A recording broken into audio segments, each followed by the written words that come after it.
Hello, hello, my friends. AmyR here with Prairie Paper and Ink. Welcome back to my face and my card making space and some holiday cards. And if my timing is right, this will go up on the 25th. Disclaimer.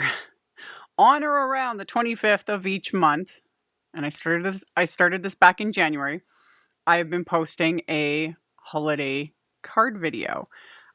There's been a lot of requests over the years, and usually I just don't.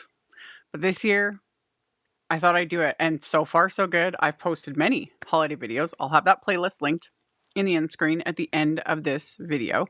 And it's nice because then I can build up my stash, get it to a good size before we really get into, holiday card making. So again, the playlist for that will be linked in the end screen at the end of this video, and I'll just keep adding to it because, yeah, I do a few other random ones depending on what's being released, different things. So this one is using a combination of a couple oldie but goodies, as well as a couple of newer sets that I've already used in this series. And I'd said when I used them that I was like, I'll be using these again. So, as always, everything I used will be listed and linked in the description box below the video. My links are affiliate links. That just means that if you click on one of my links and end up placing an order, I do get a little kickback from that at no extra cost to you. That is what helps pay the bills, keeps the lights on, enables me to keep bringing out content. And yeah, let's get into making these cards. So I went monochromatic with these ones, which is fun because you could just switch up. Like I did greens for these. You could do blues, purples, whites, all of this in white, and then just do the color for the background. That would look fabulous too. Anyway, the die cut, we'll get to that in a minute. Right now, I'm just using it to mark my card fronts. My card bases are A2 cards, so 4 1/4 by 5.5 inches. And I've got the card front here, and I put some Post-it tape so I don't, get any ink past the score line. And I was using a pencil to just mark the opening because that's all you're going to see. So there's no point in me ink blending this entire card front and worrying about, what's going to show up. So I marked it with a pencil, and then I drew around those pencil marks with a larger oval. And it looks like I erased everything on camera. It looks like I just undid it all. In real life, I can see those pencil marks. I just erased most of it so that, it doesn't smear or just show up in case I line up things weird, So making the marks and then going over it with an eraser just lightens it, but I can still see. So that way I've got my oval on there that is where the ink blending needs to be.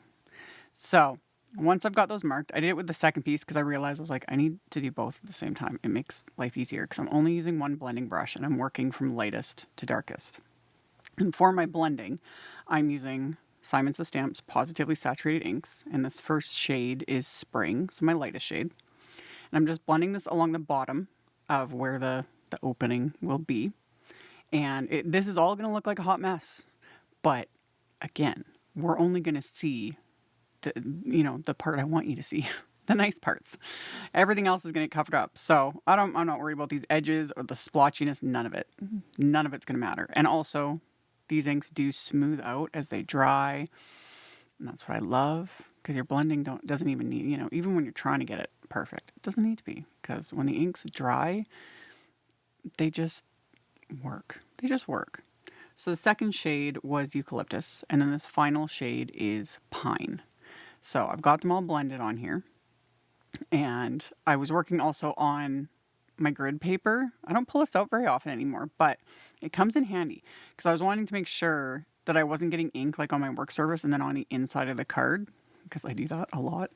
And that way, any extra ink was, absorbed by the grit paper or the grid paper, and then I'm not messing up the insides of my cards.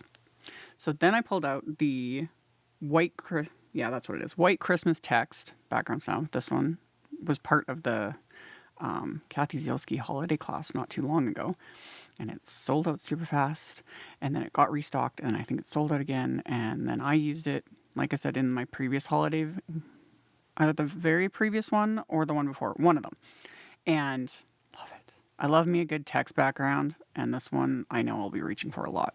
So I inked it up with Simon's white pigment ink, and then pressed that onto that ink blended background. So I've got that. And then I'm flipping the cards over and putting that Post-it tape again on the score line so I don't ink past the score line. Now I've cleaned the stamp off. So the stamp is clean, and I'm inking it up with the Spring Positively Saturated ink, so that lightest shade of green. And I'm going to stamp this onto what will be the inside of the card. So got it inked up and then just pressed the card base into it. You could use a stamp positioner for this if this bothers you. This is just how we always used to use background stamps before we had stamp positioners, you know, back in the olden times of card making. And more often than not, that's still how I use background stamps. It's just is. It just is. So did the same thing with the second card. I moved that Post-it tape, put it at the score line, inked up the stamp with the Spring ink, and then pressed that onto what will be the inside of my card. And then that die cut piece I showed earlier is part of a much larger die set. This is the Woodland Treescape die set. This came out, I think it was last year. Pretty sure it was last year. And I hadn't used it. I think the only reason I didn't use it was, again, it sold out. Couldn't get it. You know, by the time it was restocked, I had forgot about it. And I was flipping through, you know, my stash and came across this. And I was like, oh yeah, this is gorgeous. So you've got these 3 large dies that are creating a scene. And then there's like accessory dies with it for some extra trees and snowflakes. And I use all the dies except for there's also a die that does a little moon and some little stars, which is really fun. Those were the only ones I didn't use. So I die cut the windows, basically, like the openings, from 3 different shades of Simon's cardstock. I used, the lightest shade is mint, the medium shade is sage, and this darkest shade is Simon's Midnight Green. This looks black on screen. I've done videos showing this and comparing it. I forgot to do it with this one. Comparing it to actual black cardstock, it's not black. On screen it looks black, but in real life it is a very just dark green. I love it. I love it so much. And yeah, this trio, love. These colors just work. And then in that die set, there's pieces for this little lamppost. So what you could do is you could die cut everything from white. That would look gorgeous. And then you could die cut the lamppost pieces from, you know, black, silver, whatever. There's even a little tiny die that's part of that little accessory die that die cuts a little piece for the flames. So then you could, you know, have a little flame. I just die cut it from that same sage cardstock. I was keeping everything very just, again, monochromatic, you know, 1 shade for each layer. And then also adhering them together like this. I cut down the other 2 pieces to make it easier to line them up because I didn't bother when I die cut them to make sure everything lined up, you know, perfectly. And another option you could do with this is adhere these layers with like foam tape, you know, really build that dimension. That would look gorgeous as well. You could also make it a shaker card, you know, line the front piece with acetate and then pop everything up with foam tape and then fill it with shaker bits. That would look amazing too. I kept this as flat as possible, just cause, you know, there's so much depth and dimension to it just as is. But again, the sky's the limit with this one. So I just adhered all the layers together. And then there's 2 extra dies to create like extra trees. That's the only thing I don't have a link for is that really pale green shade. That I just have scraps of. The brand that makes it doesn't exist anymore and no idea. It's just a very pale shade of green.